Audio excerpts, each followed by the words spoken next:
Good morning. Thank you for joining us. Over the last 3 years, my office has been vigilant in standing up for Kentucky's values and protecting our constitutional rights. Today, we continue that important work by safeguarding the integrity of Kentucky's elections. By doing so, we ensure that your vote matters and that your voice is heard. This is a responsibility that we take seriously. We are blessed to live in a commonwealth and a country that provide us the right to vote. But that right, that sacred duty as Kentuckians and Americans, can be quickly compromised if we don't preserve free and fair elections for all. My office devotes considerable resources to this effort on Election Day and throughout the year. It starts with our election fraud hotline. This toll-free hotline is available 24 hours a day, 7 days a week. The hotline allows Kentuckians to quickly and easily report suspected bribery, voter fraud, improper electioneering, poll disruptions, and other irregularities. Tips from concerned Kentuckians play a vital role in election integrity, and we are grateful to each and every one of you who make a determination to call our hotline.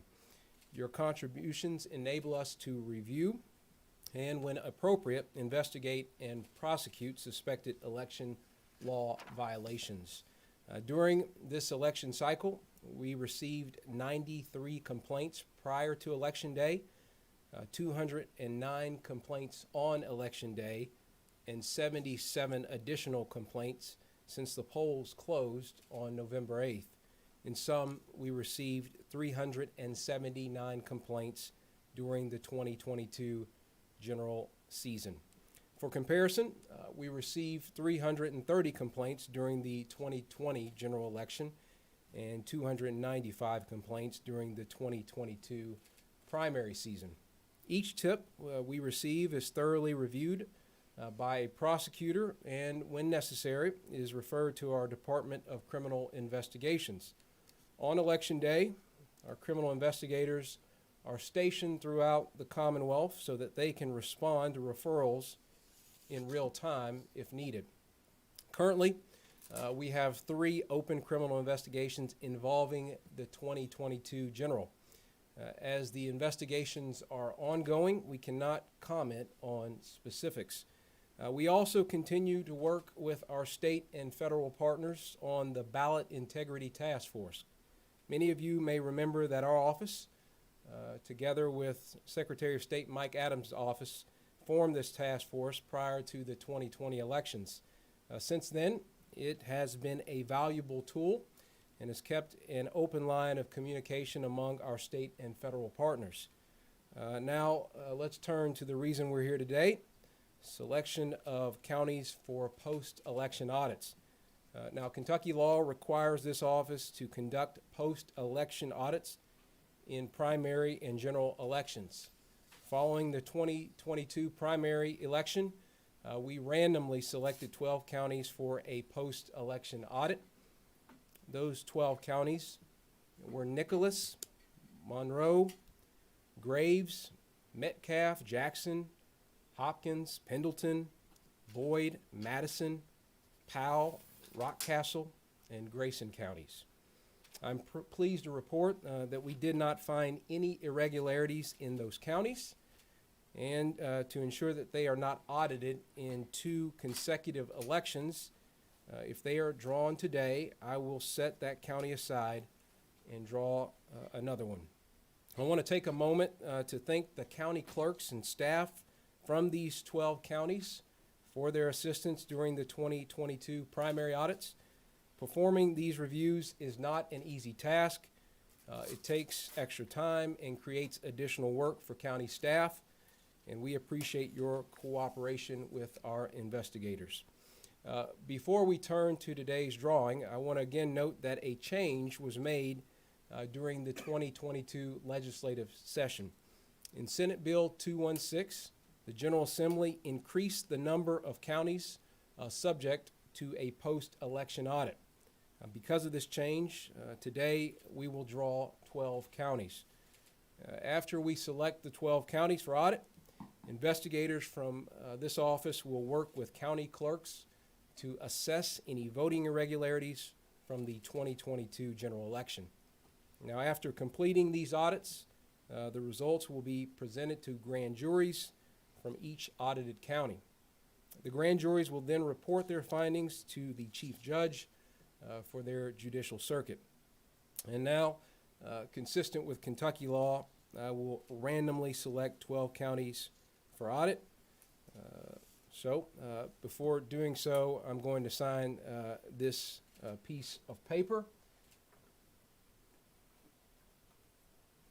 I hereby certify that for purposes of the November 2022 general election audit, pursuant to KRS 15243, that the names of all 120 counties of Kentucky have been placed in the box for random selection, allowing for 12 counties to be drawn at random for the 2022 audit.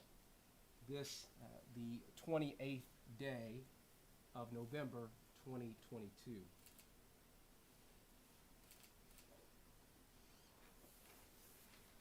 Okay, there's this that I've just signed.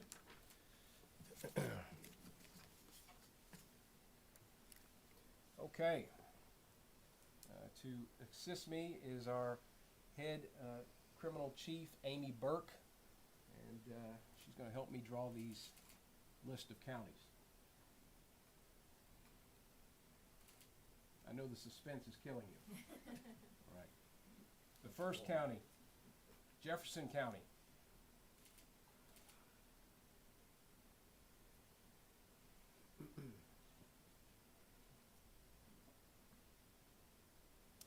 The second county,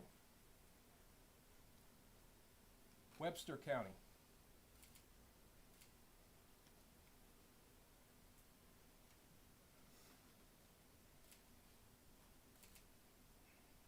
The third county, Shelby County.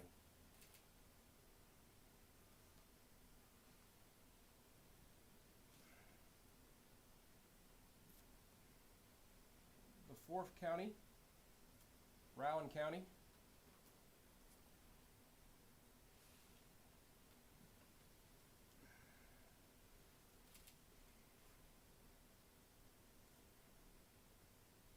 The fifth county, Oldham County.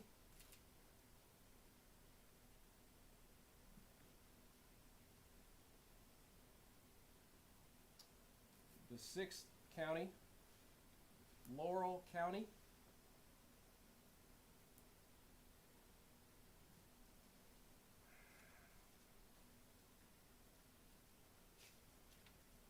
The seventh county, LaRue County.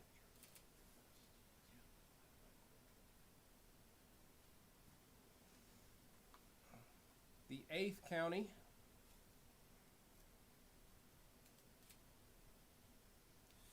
Owen County.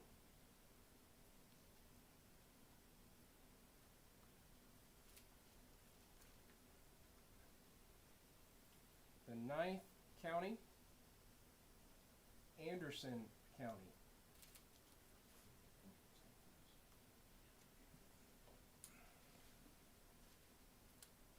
The 10th county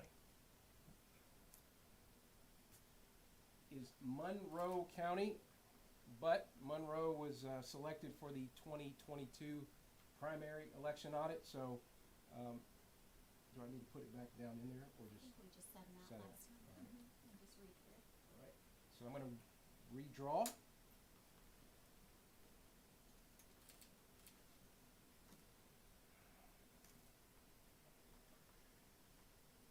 Christian County is the 10th county.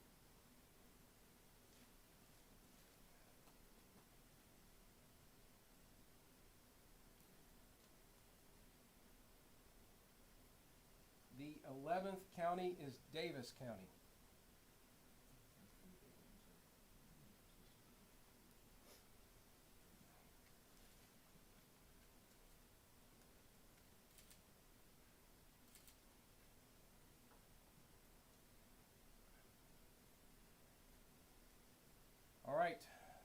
12th and final county is Breathitt County.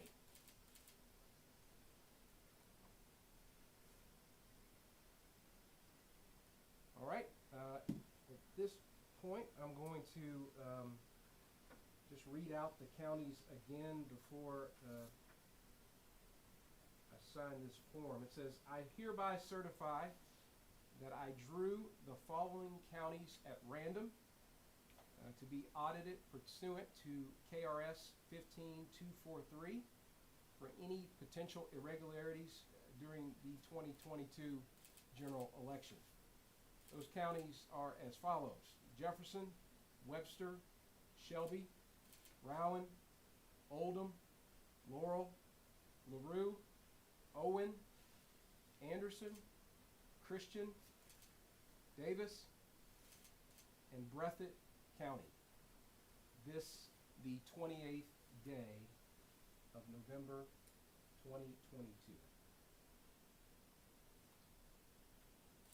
Fixing my signature.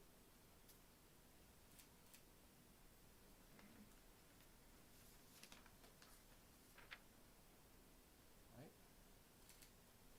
This here concludes the 2022 general election selection for random audit. Thank you all so much for attending. Happy to answer any questions that you have. I should say I've got here Greg Wolf, who's the head of our Department of Criminal Investigations. Greg, thank you for being here. Amy, thank you again for your help. General, Yes, sir. what is your estimated timeline now that we have twice as many counties being audited as in the past? What's the timeline on getting all these done, especially when you've got the biggest one? Is there a specific timeline that we? Yep. We just try to have them completed before the next election, before the next primaries, but I think Greg can give you some added information on that. In general, it takes about 2 weeks to do a county. Obviously, Jefferson County, Daviess County, some of the bigger counties, a lot more people. So that's if the detective has nothing else to do. All of our detectives also have a lot of duties. So generally a month they can do that. Okay. I know you can't comment on the investigations from the hotline, but can you at least give what the nature of those investigations is? Well, they can, range. I don't know if Commissioner Wolf wants to say anything more specific than that, but they can certainly be anything from electioneering to bribery. But rather than get into specifics, it might be sufficient just to leave it at that. We know the primary didn't turn up anything as far as the post-election audit. But what about the general from 2 years earlier or even a year earlier? Was there anything from those audits that you recall? Amy, I don't. Yeah. There were about 3 cases, if I recall. I believe everything's been posted to our website, and I believe it has been reported on those. I know we got some media inquiries. I can tell you that there was a plea in one case. There was a jury trial in one case that came back not guilty, and there was a dismissal, I believe, in one case. And if you want to know the types of cases, I believe in one case, a woman had put in her absentee ballot and then driven also to the polls that day and attempted to vote. That was the jury trial. I believe another one was where the person was not eligible to cast a vote and had voted. I believe that was a guilty plea, and you'll have to forgive me, I can't remember from that far back what the third one was. General, how important are these audits, given going back to around 2020? There have been so many accusations, whether they're founded or not, about voter fraud and things like that. Well, these audits are incredibly important. I know Secretary Adams and others, whether it be regarding with respect to the task force or our office, take seriously the importance of making sure that our elections are secure and that folks have confidence in their vote when it's cast. And so they are very important to ensuring the confidence of our elections here in Kentucky. And from a process standpoint, does your office now reach out to these 12 county clerks, and what do they then need to offer from that point? That's exactly right. We will start the conversation. I don't know if Commissioner Wolf or Amy want to say anything more than that, but that essentially is how we will proceed. Exactly, that's when we just reach out to the clerks, and they'll already have their information together, and then we get the information, review what they've already put together and just confirm, and then we'll reach out to, some voters and some poll workers and just confirm that, what's already in their reports. We take some questions on other issues. Happy to. Okay, great. On abortion, do you support relaxing abortion bans or restrictions with more exceptions? Well, I support what our legislature has done. Let me take a step back and explain. Obviously, we had the amendment that was on the ballot this past election season. What our office has been in the process of is defending a law that was passed back in 2019, the Human Life Protection Act. In fact, several Democrats voted. It was a bipartisan bill. You've probably heard me say before that Rocky Atkins voted for that bill. Angie Haddon, who's now lost her reelection effort, voted for it. So it expressed the view of the Commonwealth as it related to how we want to protect life. And so I continue to stand in support of that law, and will continue to stand and stand up for life. But do you personally support exceptions for rape and incest? I support what the Human Life Protection Act says. I've obviously, in my life, in my personal view, support the exception for life of the mother. And look, we've got a 10-month-old at home, and so this issue is very important to us as a family. We're going to stand up and continue to stand up for protecting life. On medical marijuana, do you plan to take legal action to try to block the governor's executive action on medical marijuana? Well, let me just say that time and time again, I think we've seen a governor who's decide when he doesn't get his way to go it alone. Whether it was on some of the COVID restrictions that we saw, rather than consult with the legislature, what did he do? He went his own way.